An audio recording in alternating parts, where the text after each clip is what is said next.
하나님의 말씀은 요한복음 3장 1절로 8절 말씀입니다.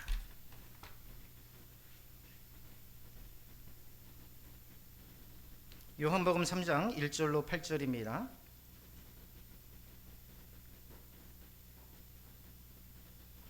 우리 한 절씩 교독해 올리겠습니다. 1절입니다. 그런데 바리새인 중에 니고데모라 하는 사람이 있으니 유대인의 지도자라.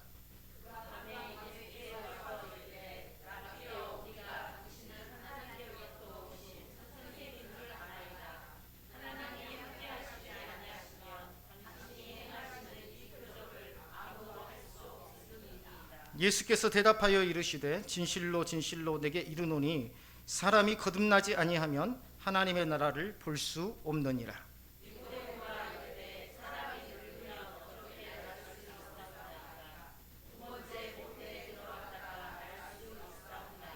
예수께서 대답하시되 진실로 진실로 내게 이르노니 사람이 물과 성령으로 나지 아니하면 하나님의 나라에 들어갈 수 없느니라. 내가 내게 거듭나야 하겠다는 하는 말을 놀랍게 여기지 말라.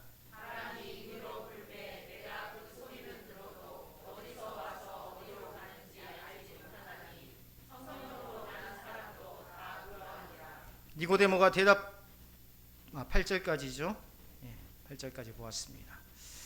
사람은 누구나 자신의 마음이 맑아 보이기를 원합니다.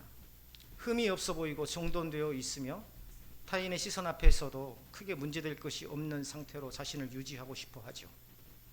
그래서 우리는 우리 스스로의 마음을 들여다보기보다 겉모습을 관리하는 데 더 많은 힘을 씁니다. 요즘에 세대가 갈수록 더 그렇게 됩니다. 말과 행동을 조심하고 관계 속에서 그저 다른 사람과 갈등 없는 무난한 태도를 유지하고 신앙생활에서도 가능한 한 단정하고 안정적인 모습으로 남으려고 합니다. 마치 잘 닦인 거울처럼 겉으로 투명해 보이는 삶을 추구하는 것이죠. 그러나 성경이 말하는 믿음의 길은 결코 길을 닦는 데서 시작되지 않습니다. 하나님께서 우리에게 요구하시는 것은 맑아 보이는 마음이 아니라 하나님 앞에 숨김없이 드러난 투명한 마음입니다. 거울의 속성이 있죠. 내 자신을 들여다보게 해줍니다. 그러나 상대편이 나를 바라보지 못합니다. 나는 내 얼굴을 보고 내 스스로 만족할 수는 있지만 투명하지 않기에 하나님 보시기에 사람들 보기에 나의 진실을 확인할 수 없다는 것이죠. 결국 이것은 타인의 시선을 의식하는 태도입니다. 투명하다는 것은 하나님의 시선 앞에서 자신을 감추지 않는 태도죠. 요한복음 3장에 등장하는 니고데모 이야기, 종교적으로 가장 단정하고 정결해 보였던 한 사람의 마음이 하나님 앞에서는 얼마나 투명할 수 있는지를 보여주는 말씀이 바로 오늘 말씀입니다. 이 니고데모는 바리새인이었어요. 또 유대인의 지도자였습니다. 율법에 정통한 사람이었습니다. 단순한 종교인이 아니라 이스라엘 사회 전체에서 존경받는 인물이었다는 거죠. 사람들의 눈에 그는 경건했고 신실했고 하나님을 가까이 섬기는 사람처럼 보였습니다. 그러나 성경은 그가 밤에 예수님을 찾아왔다고 기록하고 있어요. 이 밤이라는 표현, 그의 내면 상태를 상징적으로 드러낸 그런 장치라고 할 수 있습니다. 밤은 숨기에 좋은 시간이죠. 드러나지 않아도 되는 시간, 시선을 피할 수 있는 시간. 니고데모는 예수님을 만나고 싶었지만 동시에 자신이 드러나는 것을 원하지 않았던 것입니다. 진리를 향한 갈망, 기존의 위치를 지키고자 하는 마음이 그의 내면에서 동시에 작동하고 있었던 것이죠. 예수님께로 나아가고 있었지만 여전히 어둠 속에 머물러 있는, 이것이 바로 우리 인간의 모순된 모습입니다. 이것도 하고 저것도 하고 싶습니다. 교회도 다니고 또 친구들 만나면 한 잔씩 또 하고 싶고, 이게 사람의 심리 아닙니까? 사람을 향한, 하나님을 향한 갈망이 있으면서도 자신을 내려놓지 못하는 그런 상태 말이죠. 오래전에 사업을 하면서 주일에 약속이 있으면 예배를 드리고 가서 만나고, 만일 그 사람과 시간이 안 맞으면 예배를 드리지 않고서라도 만난 적이 있습니다. 그런데 제 기억으로는요, 주일에 가서 개학을 성사한 경우는 거의 없었던 것 같아요. 정말 꼭 중요한 굉장히 액수가 큰 개학이라서 이것은 예배를 안 드리고 가서라도 개학을 하겠다라는 그 욕심이 앞서서 때로는 주일 예배를 희생하고 갔지만 단 한 번도 개학이 성사된 적은 없었던 것 같습니다. 어쩌다가 성사되었다 하더라도 그 끝이 좋지 못했거나 파기되거나 손해를 보거나 사기를 당했거나 그랬던 것 같아요. 주일 성수를 해야 잘 되고 안 하면 안 된다라는 그런 기복적인 것을 말하려는 게 아닙니다. 성실함은 신실함과 연결되어 있어요. 성실하다는 것은 신실하다는 것이죠. 신실하다는 것은 신뢰와 연결됩니다. 하나님 앞에 성실하지 않는 삶에는요, 성실하지 않음으로 인해서 생겨나는 부조리한 일들이 자신도 모르게 일어나는 것이죠. 게으른 농부의 밭에는 자신이 심지도 가꾸지도 않는 잡초가 어느새 빼곡이 우거져 있기 마련입니다. 성실하지 않는 삶에는요, 자신이 의도하지 않게 성실하지 않음으로 인해서 생기는 그러한 잡초와 같은 부조리들이 어느새 빼곡하게 생기는 법이죠. 니고데모는 예수님께 이렇게 말합니다. 랍비여, 우리가 당신은 하나님께로부터 오신 선생인 줄 아나이다. 이 고백, 분명 기존의 바리새인들과는 다른 태도입니다. 많은 종교 지도자들이 예수님의 사역을 부정하거나 정죄했던 것에 비하면 니고데모의 말은 정말 예수님을 존중하고 또한 인격적인 표현이었죠. 예수님의 표적과 가르침 속에서 하나님의 흔적을 보았습니다. 적어도 그는 예수님을 무시하지 않고 함부로 대하지도 않았어요. 함부로 판단하지도 않았습니다. 그런데 이 고백에는 분명히 한계가 있어요. 어떤 한계가 있습니까? 니고데모는요, 예수님을 하나님께로부터 온 선생, 그 선생이라고 인정했지만, 랍비라는 말이 선생이란 말이죠. 예수님을 하나님 자신으로 곧 구원자로 받아들이지는 못했습니다. 중학교 때 세계사 선생님이 아주 인격적인 분이셨어요. 다음 세대들 앞에 보세요. 목사님 보세요. 목사님 보세요. 밑에 보지 말고 목사님 보고. 세계사 선생님이 중학교 때 아주 인격적인 분이셨는데 항상 월요일에 수업에 들어오시면 교회 갔다 온 사람들 손 들어봐 라고 했어요. 몇 명 손 안 들면 다들 집에서 놀지 말고 교회에 다니라고 하면서 나는 교회에 가면 마음이 편해져서, 그리고 목사님의 말씀을 듣고 있으면 피곤이 가시고 마음이 정화되는 것 같아. 나는 찬송을 들으면 얼마나 마음이 위로가 되는지 몰라. 그래서 헌금 시간에 나는 그 값을 낸다고 생각하고 1,000원짜리를 항상 내고 와. 그렇게 말씀하셨어요. 하나님을 믿어서 드리는 예물, 하나님을 믿어서 드리는 예배가 아니라 설교에 대한 값을 낸다고 했습니다. 좋은 말 많이 하시잖아? 그 값을 치러야지. 바로 오늘 성경에 나오는 니고데모와 같은 사람입니다. 웃을 수 있지만 실상 교회에서 이런 분들 참 많습니다. 예수님을 가르치는 분으로 존경은 했어요. 자신을 근본적으로 변화시킬 분으로는 받아들이지 못한 상태라는 거죠.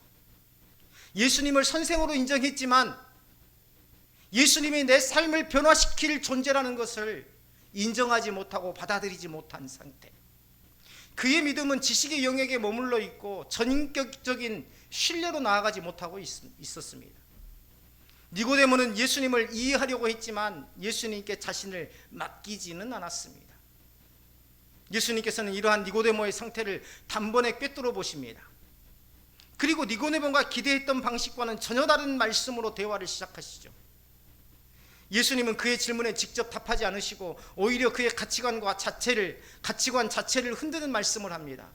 뭐라고 말씀하십니까? 진실로 진실로 내게 이르노니 사람이 거듭나지 아니하면 하나님의 나라를 볼 수 없느니라.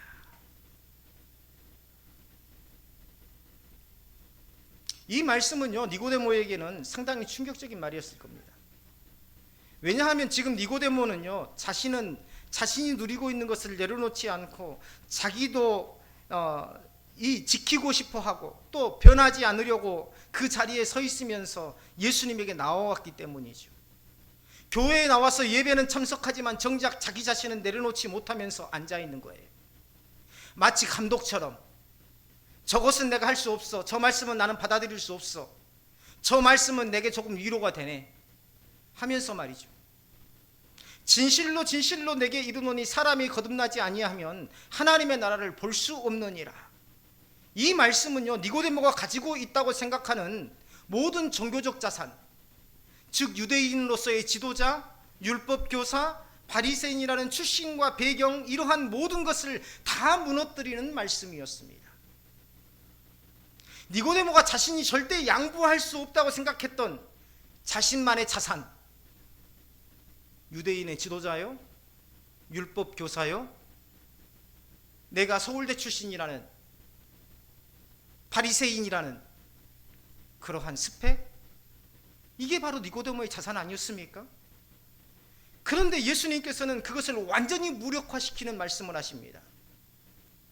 이 말씀 앞에서 니고데모는 자신이 의지하던 모든 기반을 잃게 됩니다. 율법에 대한 지식도, 오랜 경건의 습관도, 사회적 지위도 하나님의 나라를 보는 조건이 될 수 없다는 말씀입니다.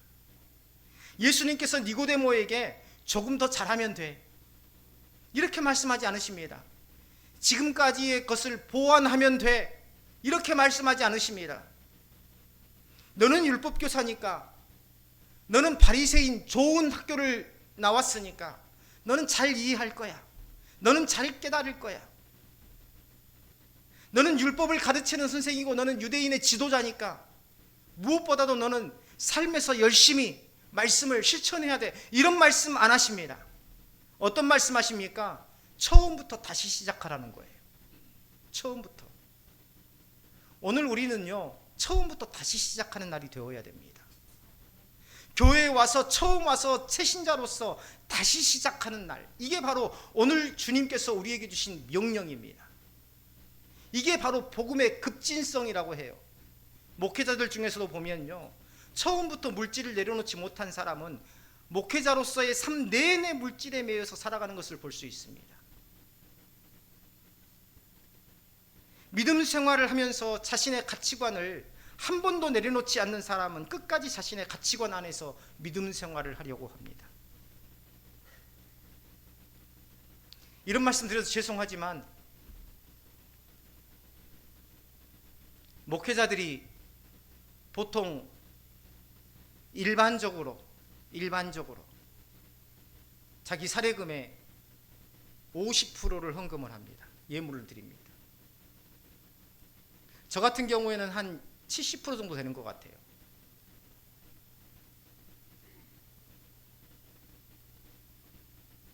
그런데 목회자 중에서도 11조를 안 하시는 분들이 있어요.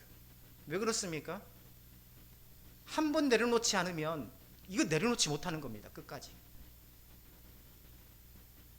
목회하는 동안 내내도 목회자라도 이걸 내려놓지 못하는 거예요. 자신의 가치관을 한 번 내려놓지 않는 사람은 끝까지 자신의 가치관 안에서만 믿음 생활을 하려고 합니다. 자신에게 배가 한 척 주어졌는데 자신의 집 마당에 웅덩이를 파서 그 위에 띄워놓고 즐기는 격이죠. 그걸 바다로 가지고 나가지 못하고. 니고데모는 이 말씀을 이해하지 못해요. 거듭남을 육체적인 차원에서만 이해합니다. 이미 나이가 든 사람이 어떻게 다시 어머니의 태에 들어갈 수 있겠느냐라고 묻습니다. 이 반응은 무지한 게 아니에요. 니고데모가 무지합니까? 니고데모는 바리새인입니다. 다시 말하면 어려서부터 말을 배우기 시작하면서 율법을 줄줄줄 외웠던 사람, 유대인의 지도자요, 율법학자입니다. 그런 그가 어떻게 지식적으로 무지하겠습니까? 저 신천지 가보세요. 서울대 출신들 수두룩합니다. 유학파들 수두룩합니다. 그들이 무지해서 거기에 가 있는 게 아닙니다. 인간이 가진 근본적인 한계를 그대로 드러내고 있죠. 누가요? 니고데모가. 성경 공부한다고 해서, 성경을 많이 안다고 해서 신앙생활 절대 잘하는 게 아닙니다. 나를 하나님께 맡길 수 있는, 나를 주님께 맡길 수 있는, 성령의 인도하심에 맡길 수 있는 사람, 바로 그것이 우리가 신앙생활하면서 추구하는 믿음의 길입니다. 맡기지 않고 어떻게 하나님의 손에 쥐어져 가겠습니까? 돌멩이가 어떻게 석공의 손에 맡겨지지 않고 아름다운 조각품으로 나오겠습니까? 나무 토막이 어떻게 목수의 손에 맡겨지지 않고 훌륭한 조각품으로 태어날 수 있겠습니까? 그래서 기독교에서는요, 맡김이 굉장히 중요합니다. 맡김. 맡겨지지 않으면 내 삶에 변화도 없고 내 삶에 능력도 없습니다.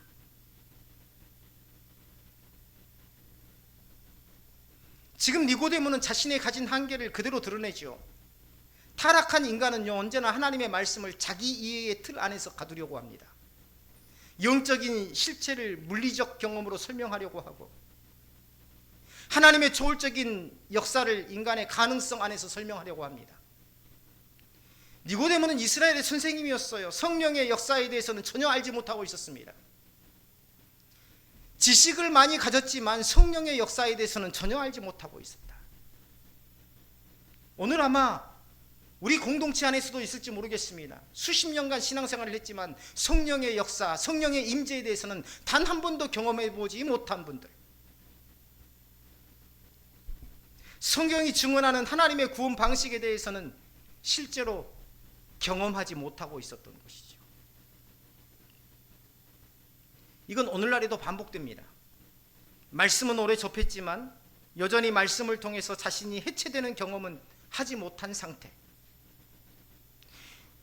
우리는 말씀을 설명할 수는 있지만 말씀 앞에서 내 자신이 무너질 줄은 몰라요. 찬송은 따라할 수 있지만 찬송 가운데 역사하시는 성령의 인도함을 받아서 내 마음이 하나님 앞에 녹아지는 것은 경험하지 못해요.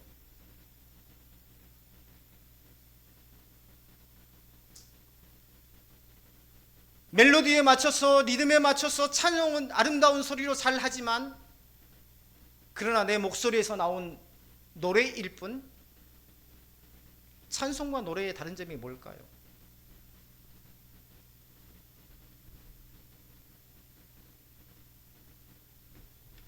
하나님의 인도하심을 받는다는 겁니다. 아무리 예수, 아무리 하나님, 아무리 성령님을 노래해도 하나님의 인도하심을 받지 못하는 찬양은 노래일 수밖에 없습니다. 노래방에 가신 분들 있지 않습니까? 저도 노래방 가본 지가 굉장히 오래됐는데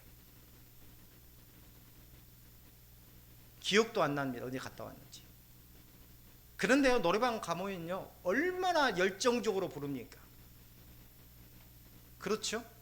온 마음을 다해서, 온 목청을 다해서.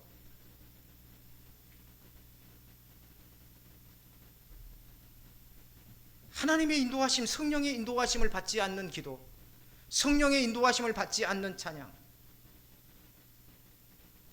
설교도 마찬가지입니다. 목회자들이 하는 이 설교도, 설교문을 아무리 훌륭하게 작성을 해도요, 성령께서 내 마음을 주장하지 않으시면은요, 그 원고조차도 잘 보이지 않아요. 계속해서 발음이 꼬이고 버벅거리게 되고. 설교를 듣는 분들도 마찬가지입니다. 성령께서 내 마음을 열어주시지 않으면은요, 내 마음이 굉장히 건조해집니다.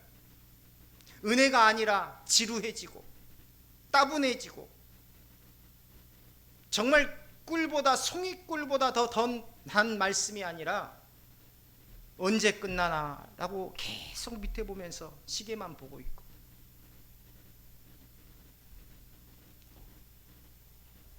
이게 바로 말씀 앞에서 내 자신이 무너질 줄은 모르는 거예요. 말씀은 잘 읽고 찬송은 잘 하지만 찬송 앞에서, 찬송을 부르면서 내가 무너질 줄을 모르고 말씀을 읽으면서 내가 무너질 줄을 모르는 이러한 건조한 신앙생활. 흙이라고 해서 다 같은 흙이 아닙니다. 햇빛이 강렬하게 내리쬐는 그러한 여름 땡볕에서도 어떤 흙은 생명을 품고 열매를 맺어냅니다. 오히려 햇빛이 없으면 열매를 맺지 못하죠. 그 햇빛을 어떤 흙은 열매로 드러냅니다. 그런데 어떤 흙은 생명을 품지 못합니까? 쩍쩍 갈라져 버린, 수분을 품지 못하는 쩍쩍 거북이 등처럼 갈라져 버린 흙은 어떤 생명도 품지 못합니다. 우리의 심령이 그래요. 말씀을 들어도 반응도 없고, 찬송을 해도 반응도 없고, 기도를 해도 따라하지도 않고. 우리가 지금 무엇을 세우려고 합니까? 우리 강남교회가 어떤 교회로 세워져야 합니까? 우리가 왜 신앙생활을 합니까? 우리가 왜 귀한 시간을 써서 이 자리에 나와 있습니까? 우리가 왜 내가 써야 될 돈도 많은데 왜 굳이 그것을 봉투에 넣어서 예물이라고 하나님 앞에 드리고 있습니까? 우리 일부 예배 때 나는 어떤 그릇인가에 대해서 우리가 말씀을 들었는데 왜 그렇게 합니까? 습관적으로 하고 있지는 않습니까? 하나님의 분명한 뜻을 우리는 이루기 위해서입니다. 하나님께서 나를 통해서, 우리 교회 공동체를 통해서 주신 그 사명을 감당하기 위해서, 내가 뜨겁지 않으면 어떤 사람도 변화시킬 수 없습니다. 내가 뜨거워야 돼요. 내 열심이 아니라 내 심령이 뜨거워야 됩니다. 내 심령이 뜨거워질 때에 말씀이 내 심령 안에 새겨지고, 찬송이 내 영혼을 붙들게 되고, 내 삶이 기쁨과 감사로 충만해지고, 차가운 곳에다가 냄비 놔둬 보세요. 그 냄비가 끓는가? 절대 끓지 않습니다. 교회는 시스템으로 움직이는 곳이 아닙니다.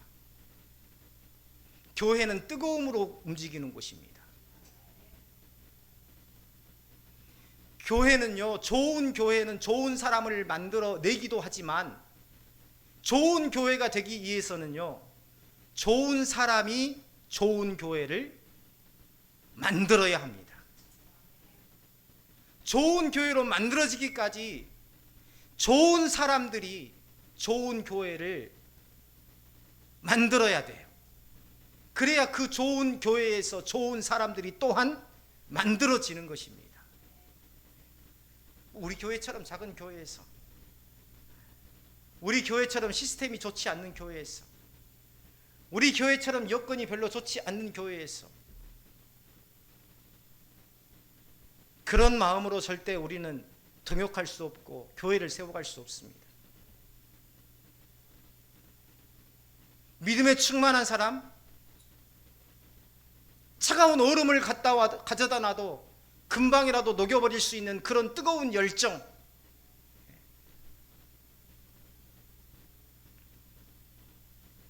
그런 열정이, 그런 신앙적인 뜨거움이 우리에게는 필요하다는 거예요. 교회가 성장하는 데는요, 결코 시스템이 아닙니다. 절대 사람의 숫자가 아닙니다. 우리가 보잖아요. 아무리 숫자가 많아도 거기 안에서 의견이 갈리고 교회가 찢어지고,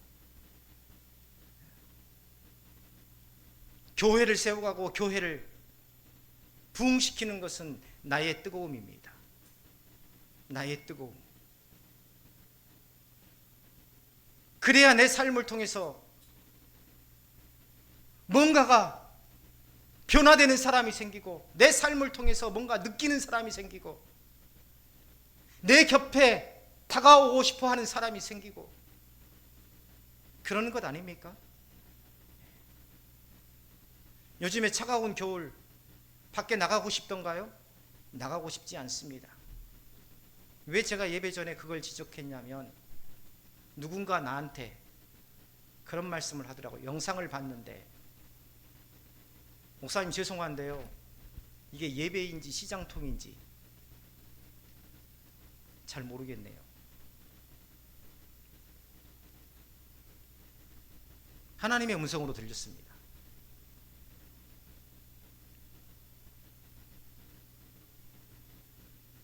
우리 한 사람 한 사람의 뜨거움을 잃어버리면 안 돼요. 그래서 그 뜨거움을 잃지 않기 위해서 필요하다면 내가 금식도 하고, 필요하다면 금식 기도도 하고, 필요하다면 말씀에 집중하고, 그 뜨거움이 바로 우리 다음 세대들 양육하고, 우리가 다음 세대에다가 많은 재정을 투여를 하고 있습니다. 사실 우리 교회 정도의 재정에서 다음 세대에 그렇게 많은 재정을 투여한다는 것은 어쩌면은 무리일 수도 있습니다. 올해는 더 투여가 되겠죠. 그런데요, 우리 안에 뜨거움이 없으면 그것은 다 그냥 흘려만 보내는 겁니다.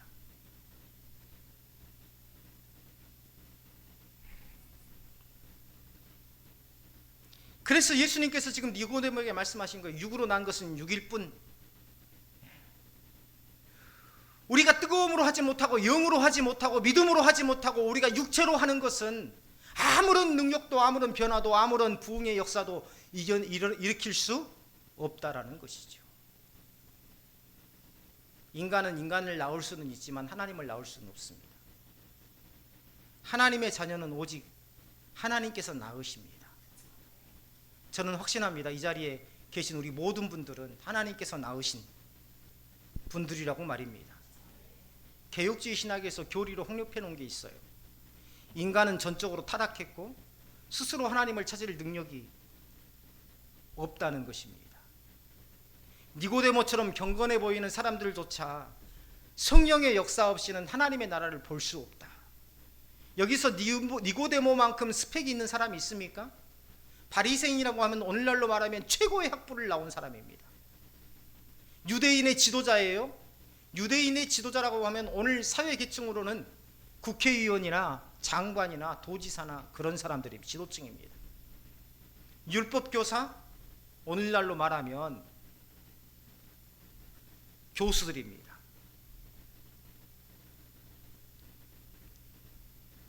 그만큼 스펙을 가지고 있는 분들이 있습니까 혹시? 그런데 그러한 니고데모조차도 성령의 역사 없이는 하나님의 나라를 볼 수 없더라. 하나님을 경험할 수 없더라. 하나님을 체험할 수 없더라. 그런데 정말 무지하고 정말 연약한 존재인 우리들을 하나님을 경험하게 하셨고 성령의 인도하심을 받게 하셨으니 얼마나 감사한 일입니까? 바라건대 이러한 예배의 문화가 우리 교회 가운데 습관적으로 정착이 된다면, 이러한 냉랭함이 그래서 습관적으로 드리는 이 예배가 된다면 결단코 우리 교회에 성장하지 못합니다. 숫자로는 조금 불어날 수 있겠지만 절대 하나님의 사역을 올바로 감당할 수 있는 교회로 세워갈 수 없다는 것입니다. 우리 한 사람 한 사람이 뜨거워야지. 내가 뜨겁지 않다고 생각하면 금식을 해서라도, 내가 뜨겁지 않다고 생각하면 작정 기도를 해서라도, 내가 뜨겁지 않다고 생각하면 찬양을 들으면서, 내가 뜨겁지 않다고 생각하면 말씀을 읽으면서라도 시간을 정해놓고 회복해야 되지 않겠습니까? 우리가 몸이 아프면 약을 먹을 줄 알고, 몸이 아프면 병원에 가서 주사는 맞을 줄 알면서도 내 영혼이 죽은 상태, 내 영혼이 잠자는 상태에 있는데 우리는 아무런 조치도 취하지 않습니다. 그것이 우리 삶에 아무런 지장이 없다고 생각하기 때문에.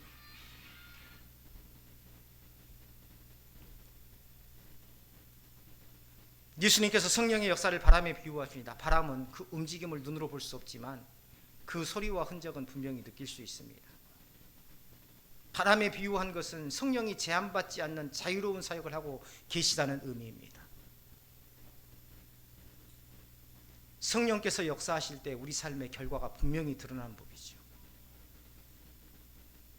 거듭난 사람은 완벽해지지 않습니다. 거듭났다고 해서 완벽해지지 않아요. 그러나 분명히 달라집니다. 죄에 대한 인식이 달라지고 하나님을 향한 갈망이 생기고, 이전에는 무감각했던 말씀 앞에서 마음이 반응하기 시작합니다. 자기의 의를 주장하기보다 하나님의 은혜를 붙드는 방향으로 삶이 움직이기 시작합니다. 이것이 바로 성령의 열매고 거듭남의 증거입니다. 나는 거듭났습니까? 앞서 말한 대로 나는 이전에 말씀을 들으며 찬양하며 무감각했었는데 내 마음에 뭔가 반응이 느껴집니까? 이전에는 내 능력, 내 여건만을 생각했는데 이제는 하나님의 은혜였다는 사실을 깨닫고 있습니까? 니고데모는요, 맑은 거울처럼 보이려는 삶을 살았습니다. 그래서 자기 만족에 살았어요. 나는 유대인의 지도자, 나는 율법 교사. 거울을 보고 마치 내 얼굴 이 정도면 돼, 내 피부 이 정도면 훌륭해, 자기 만족에 빠져 있는 것처럼. 그러나 하나님께서 원하시는 것은 바로 투명함입니다. 하나님 앞에 진실한 삶, 가려지지 않는 삶, 자기 만족에 빠져 있는 삶이 아니라 하나님 앞에 진실한 삶. 이 삶이 바로 우리가 증거해야 될 복음의 실체입니다. 우리는요, 이 지점을 놓칩니다. 항상 우리는 내가 지금까지 이루어 놓은 지금의 상태 그대로를 두고 신앙생활 하려고 합니다. 물질적인 것을 말하는 게 아니에요. 내 성품, 내 습관, 내 생각, 이런 것들이 절대 무너지지 않기를 바랍니다.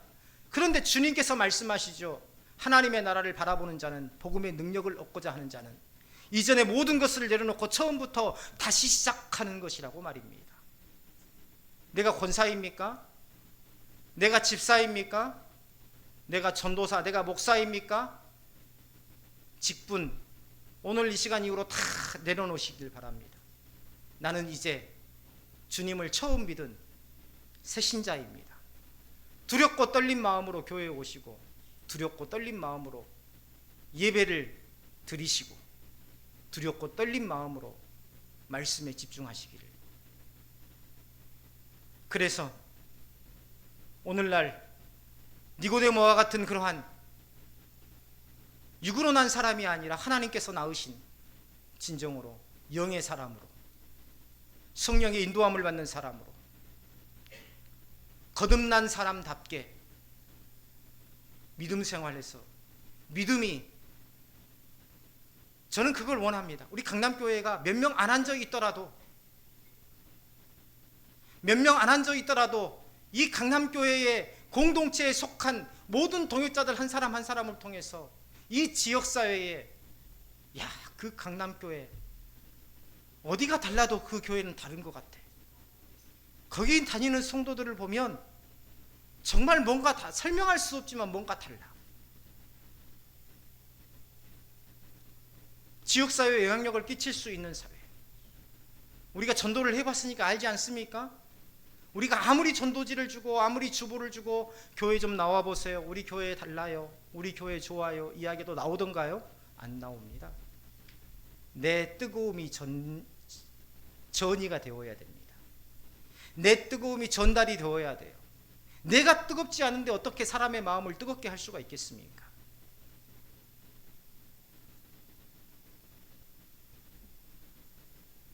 불이 붙지 않는데 어떻게 음식을 조리해 먹을 수 있겠습니까? 차가운 음식이 내 속으로 들어오면 가슴이 섬찟섬찟해지죠. 내려가지 않고 뭔가 뭉쳐져 있는 것 같죠. 내 영혼이 차가워져 있으면 그렇습니다. 말씀이 내려가지 않고 소화되지 않고, 저 말씀 나에게 하는 말씀인가, 나를 비난하는 말씀인가, 속에서 이렇게 웅크리고 앉아 있습니다. 내려가지 않고요. 소화되어야 영양가가 있고 그 양분이 삶 속에서 전달이 되고, 그래야 내 삶에 활력이 생기는데 말이죠. 하나님께서는 지금도 성령으로 우리를 새롭게 하시고 하나님의 나라를 바라보게 하십니다. 그리고 그 은혜는 언제나 겉을 닦는 삶이 아니라 마음을 내어드리는 삶 위에 온전히 전제와 같이 부어드리는 삶 위에 임한다라는 것을 잊지 마시고, 예배를 회복하고 내 믿음의 뜨거움을 회복하시는 시작점이 되시기를 주님의 이름으로 축원합니다. 기도합니다. 아버지 하나님, 은혜를 감사합니다. 오늘 또 사랑하는